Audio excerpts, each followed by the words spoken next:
All right, this is on solving rational exponent equations. You can use similar methods to solving equations containing rational exponents. You can raise both sides of the equation to the reciprocal of the exponent.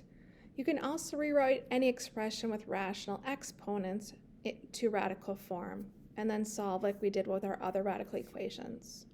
So remember, to find a power of a power, you need to multiply the exponents. So if we look at this box here, power to a power, you multiply those exponents together. So here's our first example. Solve the following equations and check for extraneous solutions. So right now our power is 1/3. So what we're going to do is we're going to multiply both sides of the equation by the reciprocal of the exponent. So if our exponent is 1/3, the reciprocal is going to be 3/1 or 3. So we're going to raise both sides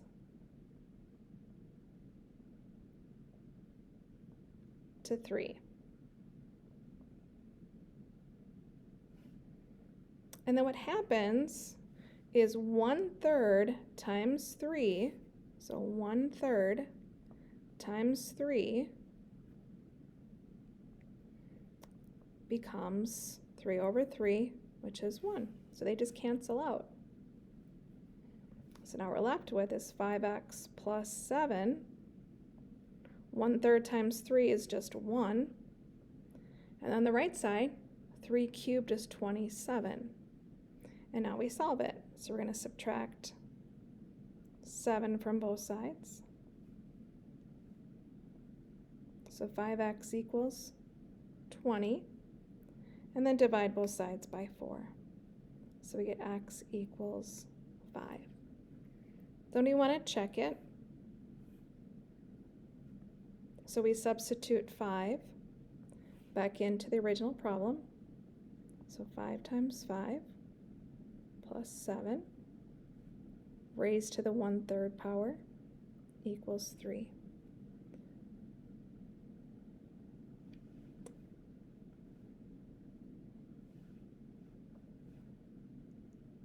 Oh, I see a mistake here. That should be a 5.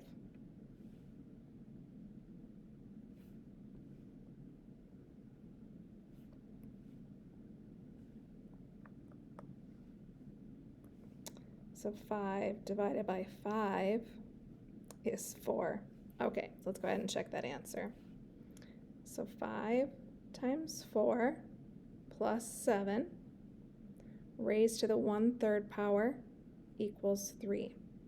So we simplify. First, 5 times 4 is 20.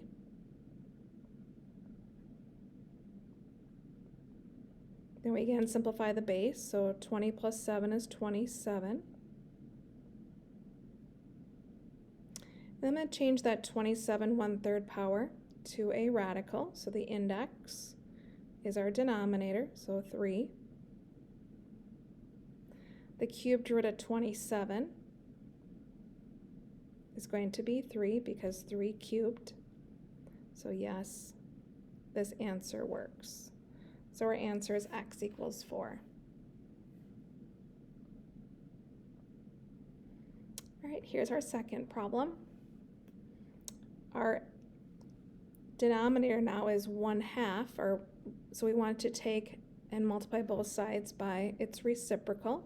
So the reciprocal of 1/2 is 2/1 or 2.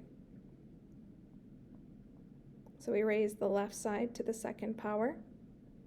We raise the right side to the second power.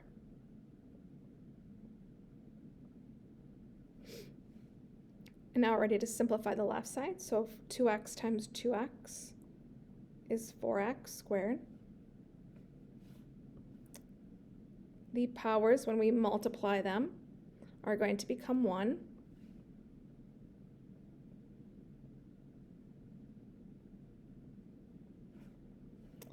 And now what happens is a quadratic popped up. So we have to put this into standard form.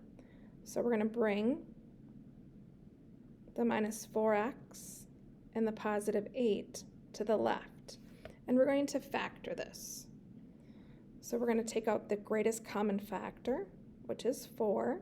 So we're left with x squared minus x minus 2. Then we're going to do our diamond. What are the factors of negative 2 that add to negative 1? And that's negative 2 and positive 1.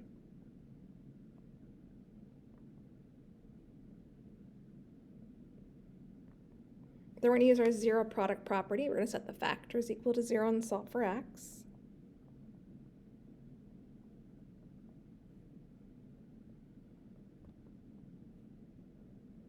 So our proposed solutions right now are positive 2 and negative 1. We do need to check them. So I'm going to start with 2. So 2 times 2, 4 times 2 plus 8 to the 1/2 power.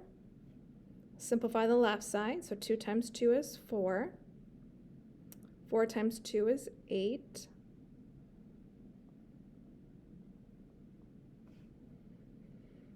Simplify 8 plus 8, which is 16. We're going to rewrite that 16 to the 1/2 power as a square root. The square root of 16 is 4. So this first answer does work. Now let's check the second one.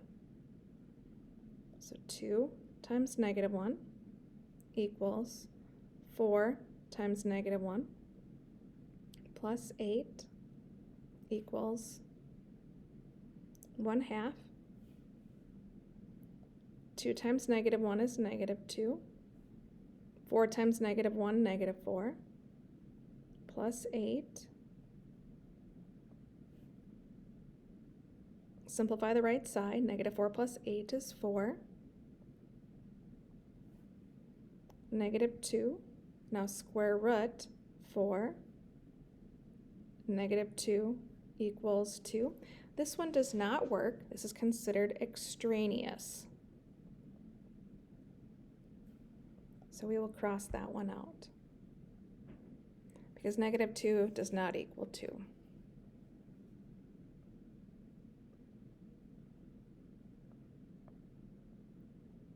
All right, here's our next one. So first thing we have to do before we take the square of both sides, we need to isolate that. So we're going to divide both sides by 3. So now we have x plus 6 raised to the 1/2 power, and then the right side simplifies. 9 divided by 3 is 3.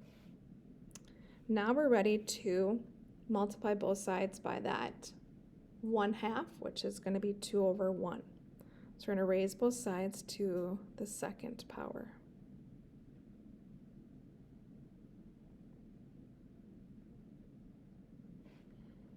So x plus 6 all raised to the 1/2 power. These will cancel to 1. So we're just left with x plus 6 on the left. And then 3 times 3 is 9. Then we're going to subtract 6 from both sides. So x is 3. All right, let's go ahead and check.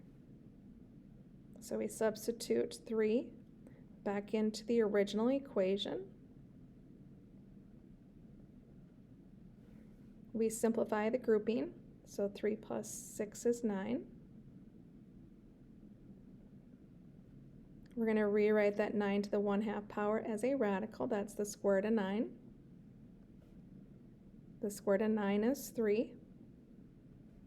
3 times 3 is 9. So yes, x equals 3 is our solution.